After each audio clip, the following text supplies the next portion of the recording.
तो यहाँ पर भगवान श्री कृष्ण 6 दिन के हुए हैं, मात्र और मात्र भगवान श्री कृष्ण 6 दिन के हुए हैं। श्री सुखदेव जी महाराज कहते हैं, राजन, इधर कंस अपने सिंहासन पर बैठ करके, राज सिंहासन पर बैठ करके बड़ा दुखी है, बड़ा चिंतित है।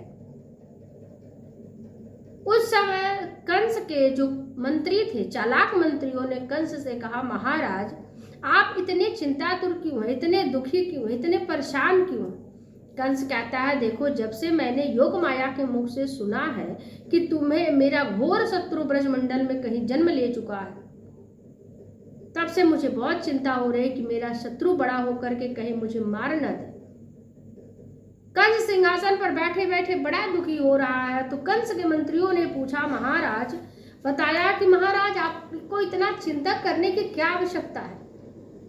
कंस कहता है कि देखो, देवकी के 8वें गर्भ से जो कन्या हुई थी, उसी के मुख से मैंने सुना है कि मुझे मारने वाला हो चुका है, और ये मेरे लिए सबसे बड़ी दुख की बात है। इसमें क्या करूं?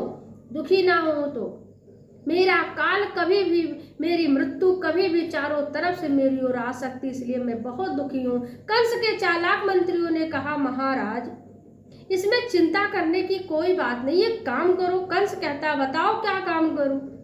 कहते, महाराज आज ही बड़े बड़े नगरों में, छोटे छोटे गांवों में, अहिरों की बस्तियों में और एक दूसरे स्थानों में जितने भी छोटे छोटे बच्चे हुए हैं, चाहे 10 दिन के हो, चाहे 10 दिन से कम हो, ज्यादा हो, सबको मरवा डालते हैं। कंस कहा, हाँ।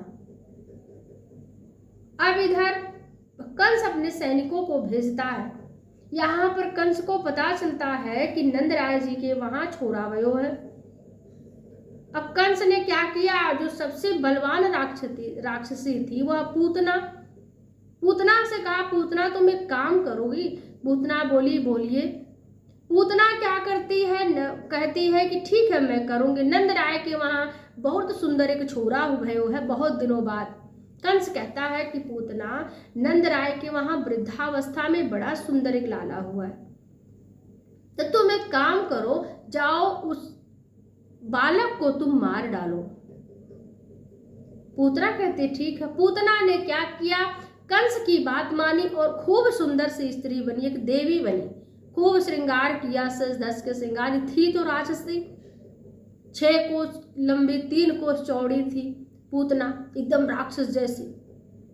फिर भी पूतना ने अपने रूप को बदला, अपने स्वरूप को बदला, खूब सुंदर सी स्त्री बनी, देवी बनी, और बढ़िया से घूंघट लगा करके गोकुल में प्रवेश कर गई।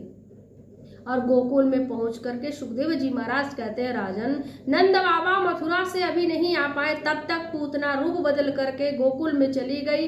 गोकुल के द्वारपालों ने जब देखा कि इतनी सुंदर देवी, आज तक तो मैंने इतनी सुंदर देवी गोकुल में कभी नहीं देखा है, हो ना हो यह हमारे गोकुल में नंद बाबा के वहां कोई देवलोक से कोई देवी आई हो भक्त कन्हैया के दर्शन करने के लिए। ऐसा सोच करके द्वारपालों ने पूतना को गोकुल के भीतर जाने की आज्ञा दे दी। और जब आज्ञा दे दी तो पूतना प्रवेश कर गई, कहाँ? गोकुल में। और यहाँ गोपियों ने जब पूतना को देखा तो देखती ही रह गई, वाह इतनी सुंदर देवी, साक्षात माता लक्ष्मी आई हुई है, इतना सुंदर स्वरूप बना ली है। सभी सखियों आपस में बैठ खड़ी होकर बात करती है कि इतनी सुंदर देवी है। गोपिकाएं मंगल गान गाती हैं मैया के पास बैठ करके। इतने में पूतना भी वहां आ जाती है। एक सखी बोलती है, मैया देखो कौन आई है मिलने, बड़ी सुंदर श्रृंगार करके आई है। दूसरी गोपी कहती है कि अरे